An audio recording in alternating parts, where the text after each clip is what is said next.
Class 12 हम लोग पढ़ने जा रहे हैं कोऑर्डिनेशन केमिस्ट्री। और जैसा कि आप लोग देख भी सकते हैं, मैंने हेडिंग यहाँ पर लगा रखी है कोऑर्डिनेशन केमिस्ट्री। सबसे पहला कोऑर्डिनेशन केमिस्ट्री में ये जानना इंपॉर्टेंट है कि कोऑर्डिनेशन कंपाउंड क्या होते हैं, कैसे होते हैं, उनका देख के आप कैसे पहचानोगे कि कोऑर्डिनेशन कंपाउंड है। जैसे NH3 और BF3 के बीच में अगर कोऑर्डिनेट बॉन्ड बनता है तो आप कहते हो ना कि हाँ यहाँ पे कोऑर्डिनेट बॉन्ड है। NH3 में कोई पूछता है तो आप बोलते हो कोवैलेंट बॉन्ड है। CH4 में आप बोलते हो कोवैलेंट बॉन्ड है।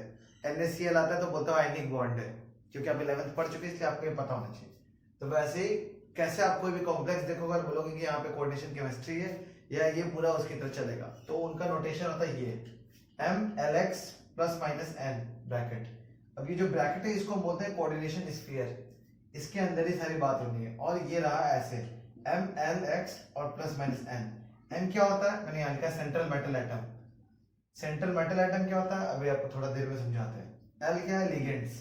लिगेंड्स को देखिए मैंने यहाँ लिखा है। लिगेंड्स क्या होते हैं, species which gives lone pair to central metal atom in form of coordination bond and act as Lewis base. लुईस बेस क्या होता है, जो लोन पेयर डिनोट कर सके, जैसे NH3 एक लुईस बेस है। तो लिगेंड्स क्या होते हैं, जो लोन पेयर डोनेट कर सके सेंट्रल मेटल एटम को CMA in form of coordination bond. इस पूरे चैप्टर में कोऑर्डिनेशन केमिस्ट्री में जितने भी बॉन्ड फॉर्मेशन होते हैं सब कोऑर्डिनेट बॉन्ड के थ्रू होते हैं, ओके।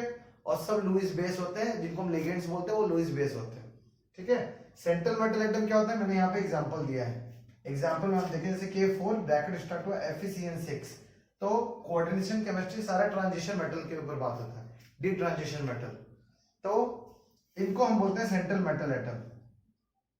और केमिकल बॉन्डिंग में आप एक टर्म पढ़ोगे सेंट्रल एटम। जैसे CH4 है तो उसमें अगर आपसे पूछा जाए सेंट्रल एटम क्या है, तो सेंट्रल एटम आप उसमें बोलोगे ना कार्बन। NH3 में क्या है तो नाइट्रोजन। या H2SO4, अगर आपसे कोई पूछे कि H2SO4 में सेंट्रल एटम क्या है तो आप बोलोगे सल्फर। वैसे ही इस पूरे कॉम्प्लेक्स में भी एक सेंट्रल मेटल एटम होता है जिसके सराउंडिंग में सब कुछ होता है, उसको हम बोलते हैं सेंट्रल मेटल एटम। तो इस केस में अगर आप देखें तो ये Fe सेंट्रल मेटल एटम है और Cn एक लिगेंड है, यानी कि एक लुईस बेस है जो लोन पेयर दे रहा है। अब यहाँ पे जो मैंने यहाँ पे X लिखा है, X क्या होता है, नंबर ऑफ लिगेंड्स, कितने हैं लिगेंड्स। तो यहाँ पे मैं देख रहा है 6, यानी कि इस केस में लिगेंड्स कितने हैं 6। Central metal atom iron. अब ये जो चार्ज है, ये चार्ज प्लस माइनस ये डिनोट करता है कि कॉम्प्लेक्स पे क्या चार्ज है। यहाँ पे जैसे पोटेशियम हमेशा +1 में होता है, तो 4 पोटेशियम है, यानी कि ये +4 दे रहे हैं। तो कोई भी मॉलिक्यूल होता है, कुछ भी होता है, अगर वो आयन नहीं है मॉलिक्यूल है तो वो न्यूट्रल होता है। इसका मतलब कि जितना पॉजिटिव होता है उतना नेगेटिव। एग्जांपल के तौर पे आप सबसे सिंपल H2O ले लीजिए। अगर ये मॉलिक्यूल न्यूट्रल है H2O, ठीक है, तो अगर इस पे ऑक्सीजन पे आपने किसी ने बोला कि ये -2 चार्ज शो कर रहा है, तो इसका मतलब है कि 2 हाइड्रोजन भी जो प्लस चार्ज शो कर रहे हैं, तभी ये न्यूट्रल हुआ है। वैसे ही यहाँ पर अगर एक पोटेशियम +4 चार्ज दिखा रहे हैं, यानी कि इस पूरे कॉम्प्लेक्स को अगर आप देखेंगे तो इस पे -4 चार्ज होगा, जिसको ये बैलेंस कर रहा है। तो ये रहा कोऑर्डिनेशन केमिस्ट्री और ये रहा प्रेजेंटेशन। तो अभी हमारे पास है क्लासिफिकेशन ऑफ लिगेंड्स, ठीक है। इसमें क्लासिफिकेशन ऑफ लिगेंड में हमारा सबसे पहला होता है on the basis of charge. Charge मतलब positive ligand, negative ligand, neutral ligand, okay. 3 तरह के लिगेंड्स होते हैं, positive ligand, negative ligand, neutral ligand. इसके बारे में हम लोग बहुत ब्रीफली और डिटेल में आगे पढ़ेंगे, बट अभी इतना बेसिक जानना जरूरी है। सेकंड होता है on the basis of donor atom, monodentate, bidentate, polydentate, ambidentate, flexidentate. इसमें भी मैं आपको एक्सप्लेन कर सकता हूँ। मोनोडेंटेड क्या होता है आपको समझ में आता है कि कोई लिगेंड ऐसा हो जो सिर्फ एक लोन पेयर दे, उसको हम बोलते हैं मोनोडेंटेड। यानी लुईस बेस हो, एक लोन पेयर दे, जैसे NH3 उसके पास नाइट्रोजन के पास एक ही लोन पेयर वो देगा। बाइडेंटेड ऐसा लिगेंड जिसके पास 2 लोन पेयर हो, 2 जगह से वो लोन पेयर दे सके, उसको बोलते हैं बाइडेंटेड। पॉलीडेंटेड वो 3 दे सकता है, 4 दे सकता है, 5 दे सकता है, 6 दे सकता है, इस तरह होता है। एम्बीडेंटेड लिगेंड है और फ्लेक्सीडेंटेड, ये 2 ऐसे टर्म है कि बेहतर है ये जब हम वहां पहुंच जाए तो उसको समझाएं, इंस्टेड ऑफ क्या आपको अभी मैं बताऊं कि एम्बीडेंटेड क्या होता है, फ्लेक्सीडेंटेड क्या होता है। उससे बेटर है कि आप 5 जान लें कि 5 तरीके के लिगेंड्स होते हैं जो डोनर एटम के बेसिस पे हम उन पे डिस्कस करते हैं। Monodentate, bidentate, polydentate, ambidentate, flexidentate. तो ये टोटल ओवरऑल है, इसको आप समझ लीजिए, ओके। तो यहाँ पर अभी मैंने ये लिखा हुआ है on the basis of charge कि -1, -2, कुछ -3 वाले भी हैं, ऐसे बहुत सारे एग्जांपल हैं। तो इनका नाम बहुत इंपॉर्टेंट है, जैसे H- hydride, OH- hydroxide, O2 minus oxide, O2 2 minus peroxide, O2 minus superoxide. I think ये सारे 11th वाले लोगों को पता होगा already. N3 minus azide, NH2 minus amide, NH2 NH2 minus, charge 2 minus है, imide, NO2 minus nitride, NO3 minus nitrate, sulphide, SO3 2 minus sulphide, SO4 2 minus sulphate, H2O3 2 minus thiosulphate, SH minus, जैसे OH minus इधर था तो उसको hydroxide बोलते हैं, बस SH minus आते हैं वो मरकैप्ट हो जाता है। HCl minus thiocyanide, OCl minus cyanate, X minus halide, C2O4 2 minus oxalate. तो ये कॉमन नेम्स हैं जो इतना जानना इंपॉर्टेंट है और इतना आपको पता होना ही चाहिए मिनिमम, जो लिगेंड के बेसिस चार्ज पे है। ओके तो पिछला लिगेंड हम लोग पढ़े थे जो चार्ज के साथ था, हाइड्रोक्साइड, हैलाइड, सब कुछ ऑक्साइड। अभी ये है न्यूट्रल लिगेंड्स। कुछ लिगेंड्स हैं जो न्यूट्रल होते हैं, जो लोन पेयर दे सकते हैं, जैसे NH3 के पास नाइट्रोजन के पास लोन पेयर है तो वो सिर्फ लोन पेयर डोनेट कर सकता है। NH3 के पास कोई चार्ज नहीं होता, वो न्यूट्रल है। तो न्यूट्रल लिगेंड्स भी होते हैं जो चार्ज नहीं होता, बस वो लोन पेयर डोनेट करते हैं। जैसे हमारा H2O वाटर, उसके पास 2 लोन पेयर है पर डोनेट वो एक ही करता है, H2O को हम इस चैप्टर में बोलते हैं एक्वा। कोऑर्डिनेशन में आपका एक नोमेनक्लेचर पूरा आएगा, जैसे कि आप इसमें ऑर्गेनिक में पढ़ते हो नोमेनक्लेचर, वैसे ही कोऑर्डिनेशन में सारे कॉम्प्लेक्स का एक नाम लिखने का अलग तरीका है। तो उस वजह से वाटर को हर जगह एक्वा लिखेंगे। ओके, उसके बाद NH3 अमीन, RNH2 अल्काइल अमीन, CO कार्बोनिल कहते हैं, CO यानी कार्बन डाइऑक्साइड, कार्बन मोनोऑक्साइड, उसको आप कार्बोनिल बोलेंगे, जैसे हर जगह बोलते हैं नाइट्रोसिल, NO। PS3 को हम फॉस्फीन बोलते हैं, जैसे अमीन हर जगह होता है। यहाँ पे अगर P हाइड्रोजन को सारे रिप्लेस करके, मिथाइल लगा दे तो ट्राई मिथाइल फॉस्फीन। अब मिथाइल को रिप्लेस करके फिनाइल ग्रुप लगा दिया, फिनाइल ग्रुप आपको पता होगा बेंजीन, बट उसमें एक हाइड्रोजन मिसिंग हो, तो हाइड्रोजन की जगह अगर फिनाइल ग्रुप लग जाए, ट्राई फिनाइल फॉस्फीन। CH3O यानी जैसे आप H2O पढ़ रहे हैं एक्वा, हाइड्रोजन को रिप्लेस कर दे मिथाइल से तो हम इसको बोलेंगे डाई मिथाइल ईथर। ओके, और अगर ऑक्सीजन को रिप्लेस कर दे सल्फर से तो हम इसको बोलेंगे डाई मिथाइल थायो ईथर। ये नॉर्मल बेंजीन, ये अपना पिरिडीन जिसपे नाइट्रोजन है। बट इसमें सबसे इंपॉर्टेंट चीज ये है कि कोऑर्डिनेशन में IIT में एक बार क्वेश्चन पूछ चुका है सिर्फ नोमेनक्लेचर पे, एक ऐसी चीज पे जिसपे लोग गौर नहीं करते, वो है NH3। अगर NH3 आया लिगेंड में तो उसमें डबल एम आता है अमीन में, बट अगर NH2 आ गया, बट एक अल्काइल ग्रुप आ गया तो सिंगल एम आता है। ये बहुत छोटी सी चीज है बट इस पे ही क्वेश्चन था नोमेनक्लेचर में, क्योंकि उन्होंने ऑप्शन में दे दिया था, एक जगह अमीन का स्पेलिंग AMIN कर दिया था, एक जगह AMMIN कर दिया था। तो आपको ये चीज याद रखना है कि जैसे ही NH3 आएगा तो वो डबल एम हो जाएगा, ये सबसे इंपॉर्टेंट है अमीन। उसके अलावा बाकी चीजें देख लीजिए। जैसा कि सबसे पहले हम लोगों ने लिगेंड्स में पढ़ा था on the basis of charge, तो उसमें H minus OH minus CN minus ये सारा पढ़ा था।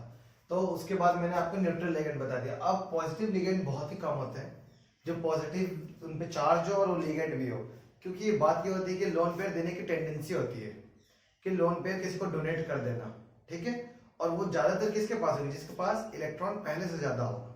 अगर कोई लिगेंड है उसके पास इलेक्ट्रॉन की कमी है, इसका मतलब डिफिशियंसी है, जो पॉजिटिव चार्ज शो करता है कि इसके पास इलेक्ट्रॉन की डिफिशियंसी है, तो उसकी कैपेबिलिटी बहुत कम हो जाती है कि वो लोन पे डोनेट करे।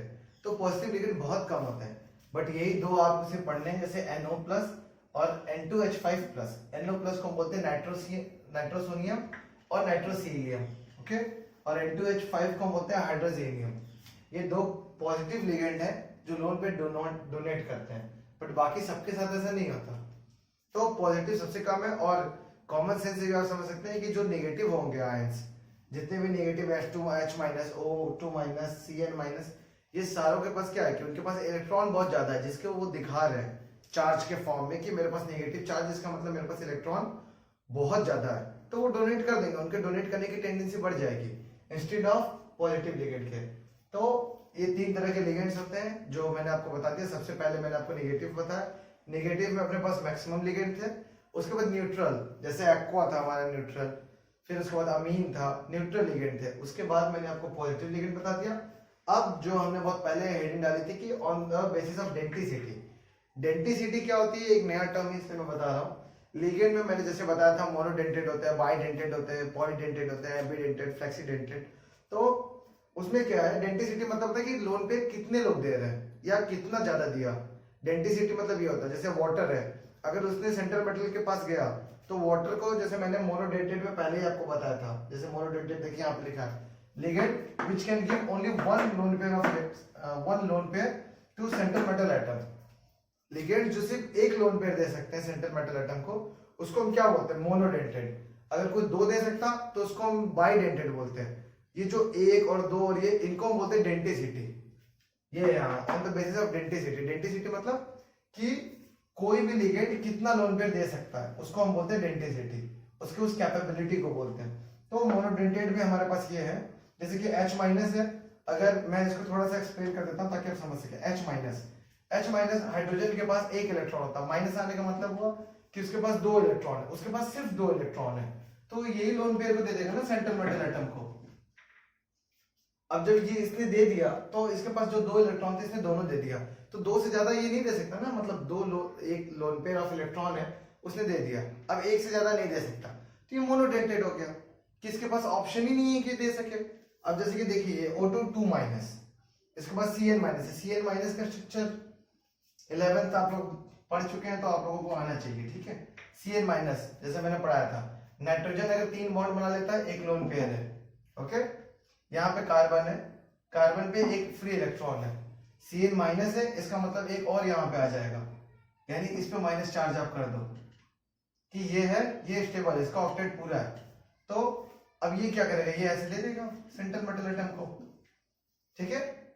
तो कई लोगों के मन में ये चीज भी आ सकता है कि, एक सेकंड में इसको थोड़ा रफ करता हूँ, कई लोगों के मन में ये आ सकता है कि आप बोलेंगे कि हाइड्रोजन के केस में आप बोल रहे थे कि दो इलेक्ट्रॉन है उसने दोनों दे दिया, तो इस केस में कार्बन ने दे दिया निगेटिव, ओके, पर इसके पास भी लोन पेयर है, ये भी दे सकता है। तो ये बाइडेंटेड लिगेंड क्यों नहीं है, ये दो क्यों नहीं दे सकता, ये मोनोडेंटेड क्यों है? तो बात ये है कि अगर इसने भी दे दिया तो एक 3 मेंबर रिंग बन जाएगी।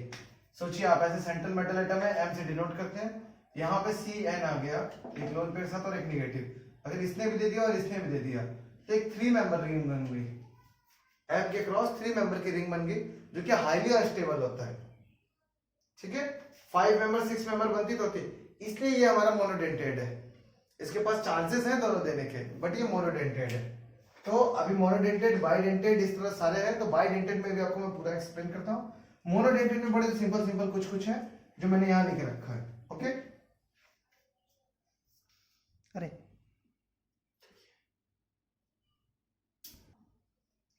ओके, तो कुछ टेक्निकल इश्यूज हो गई थी, वो हमारा सेल्फी स्टिक घूम गया था, तो अभी वो फिर से नॉर्मल हो गया है, ओके। तो मोनोडेंटेड लिगेंड आपको बता चुके हैं, अभी ये बाइडेंटेड लिगेंड है, ligand which gives 2 lone pair of 2 central metal atom, मतलब लिगेंड्स जो 2 लोन पेयर देते हैं उसको हम बोलते हैं बाइडेंटेड लिगेंड। अब हमारे सामने जो हमने बहुत पहले on the basis of ligand आपको C2O4 2 माइनस बताया था कि इसको हम बोलते हैं ऑक्सीलेट, तो उसका स्ट्रक्चर ये रहा, देखिए 2 कार्बन 4 ऑक्सीजन 2 माइनस चार्ज, ऐसे हुआ। अब क्या हुआ, कार्बन के साथ डबल बॉन्ड हो, सिंगल बॉन्ड हो माइनस, अब ये ऐसे बॉन्ड बनाया।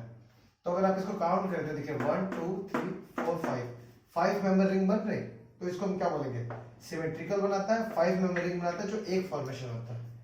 वैसे ही मैंने आपको एग्जांपल दिया था Cn के साथ, अगर आप Cn के साथ बनाएंगे तो उसके साथ क्या इशू होगा कि 3 मेंबर रिंग बन जाएगी। जैसे इसने अगर 2 लिगेंड दिया तो सेंट्रल मेटल के साथ इसका रिंग फॉर्मेशन हुआ, 5 मेंबर रिंग ओके तो 6 मेंबर रिंग स्टेबल, 7 फिर से डिस्टेबल होने लगता, पर 3 मेंबर हाईली अनस्टेबल। तो इसमें जो भी ऐसे लिगेंड है जिसमें आपको 2 लोन पेयर भी दिख जाए, तो आप ये नहीं सोचेंगे कि हाँ वो मोनो बाइडेंटेड होगा ही होगा, ओके। तो ये रहा ऑक्सीलेट। ऑक्सीलेट में आपको नहीं लगता कि और कुछ एक्सप्लेन करने की जरूरत है, सिंपल सी बात है, ऑक्सीलेट है C2O4 2 माइनस, तो कार्बन के साथ CO2 जैसे बनता है, कार्बन अगर CO2 को देखे, अगर मैं यहाँ बनाता हूँ तो CO2 ऐसे होता है, उसके बाद आपको इसको एक और CO2 लाना है, इन दोनों को अपने में लिंक कराना है, यानी कि एक बॉन्ड ऑक्सीजन का हटाइए, 2 बॉन्ड गया, एक ऐसे आ गया, ऐसे ये आपका बन गया C2O4 2 माइनस, तो ऑक्सीलेट आए तो ये हो गया। अब मेटल के साथ जैसे ही जाएगा ये बॉन्ड बन जाएगा। तो ये हमारे पास है ऑक्सिलेट आयन, ठीक है। तो ऑक्सिलेट आयन ऐसा होता है, आपको ये भी मैंने बता दिया कि ये कैसे 5 मेंबर रिंग का फॉर्मेशन होता है, और ये बाइडेंटेड क्यों है, क्योंकि इसके पास लुईस बेस वाली जो साइट है वो 2 है, 2 ऐसे लोन पेयर है जो दिए जाएंगे, ओके। अब यहाँ पे देखिए DMG, डाइमिथाइल ग्लाइसिमेट, तो ये आप ग्लिसरीन का अगर आपको पता होगा तो उससे भी आप निकाल सकते हैं कि डाइमिथाइल ग्लाइसिमेट कैसे आएगा, आपको पता होना चाहिए, ठीक है। तो ये देखिए उसका स्ट्रक्चर है। अब यहाँ से भी 2 लिगेंड्स अपने पास है जो दे सकते हैं, तो उन्होंने दे दिया, तो इसका आप काउंट करें तो 1 2 3 4 5 6 7, तो 7 मेंबर रिंग बन रहा है, ओके। अब DMG के 2 प्रोबेबिलिटी है कि आप ऐसे सोचेंगे कि हाँ ठीक है, हो सकता है कुछ कोई तो ऐसा होगा ये बच्चा जो सोच रहा होगा कि नाइट्रोजन के पास भी लोन पेयर है, भले ही मैंने दिखाया नहीं है, बट नाइट्रोजन के पास लोन पेयर ये भी तो दे सकता है, तो वो वाला चीज यहाँ पे है। अगर नाइट्रोजन ने कभी दे दिया सीधे ऑक्सीजन की जगह, तो 5 मेंबर रिंग बनेगी, 1 2 3 4 5 मेंबर रिंग DMG का ही है, तो इसके पास टोटल देख रहे हैं 2 पॉसिबल वेज है जिससे कि ये बना सकता है। एक में 7 मेंबर रिंग बनाता है, एक में 5 मेंबर रिंग बनाता है, इसलिए थोड़ा सा मेंबर कितने मेंबर रिंग है ये भी इंपॉर्टेंट है, उससे भी हमें लिगेंड का बिहेवियर पता चलता है। देखिए ये ACAC, यहाँ पे इसका नेम है ACAC, एसिटिल एसिटोनेट, क्योंकि अब यहाँ पे क्या है एसिटिल, जो आप पढ़ते हो एसिटिल ग्रुप CH3COOH, उसके बाद देखिए एक सेकंड में दिखा देता हूँ आपको एसिटिल का CH3, अगर ये आप ऐसे एसिटिल पढ़ रहे देखिए, तो अगर इस पे O- आया, ये दोनों लिगेंड इसको दे दिए, तो 1 2 3 4 5 6 मेंबर रिंग का यहाँ पे फॉर्मेशन हो गया, इसको हम बोलते हैं ACAC शॉर्टकट में। नाम लिखना होगा, ये सारे भी जो है ना ACAC, DMG, फिर ऑक्सिलेट का OXY, ऐसे ये सारे इनके नेम यूज होंगे नोमेनक्लेचर के वक्त। तो ये हमारे पास बाइडेंटेड लिगेंड है। होमवर्क के तौर पे ये है कि आप लोग पॉलीडेंटेड लिगेंड अपने से पढ़िए, एनसीईआरटी आपके पास होगी। पॉलीडेंटेड में एक चीज होगा, एक नाम होगा, इसका नाम होगा EDTA, जिसका पूरा नाम होता है इथाइलिन डायमीन टेट्राएसीटेट। और ये वीडियो कितने लोग देखे हैं हमारे ग्रुप पे और कितने लोग रियलिटी में पढ़ रहे हैं वो मुझको इससे पता चल जाएगा। तो ग्रुप पे आज 1 से 2 घंटे के अंदर मेरे को इसका स्ट्रक्चर चाहिए बना हुआ सबके कॉपी में, और वो दिखाएं कि वो पॉलीडेंटेड लिगेंड कैसे है, डेंटिसिटी उसकी कितनी है, डेंटिसिटी मतलब कितने साइड से वो लोन पे डोनेट करेगा वो बताना है, पूरा उसका स्ट्रक्चर बना के दिखाना, जैसे मैं ये दिखा रहा हूँ ऐसे ही आपको दिखाना है कि EDTA अगर है तो मेटल को कैसे लोन पेयर दे रहा है, किधर किधर दे रहा है, वो मुझे ग्रुप पे चाहिए आज इस वीडियो को अपलोड करने के 2 घंटे के अंदर, ओके। तो पॉलीडेंटेड थोड़ा एनसीईआरटी से पढ़ें, ये मैंने थोड़ा ब्रीफ आइडिया आपको दिया है, और उसके बाद अभी हम लोग इसके बाद क्वेश्चन करेंगे ढेर सारे। तो पॉलीडेंटेड आपको पढ़ना है, और ये रहा आपका बाइडेंटेड।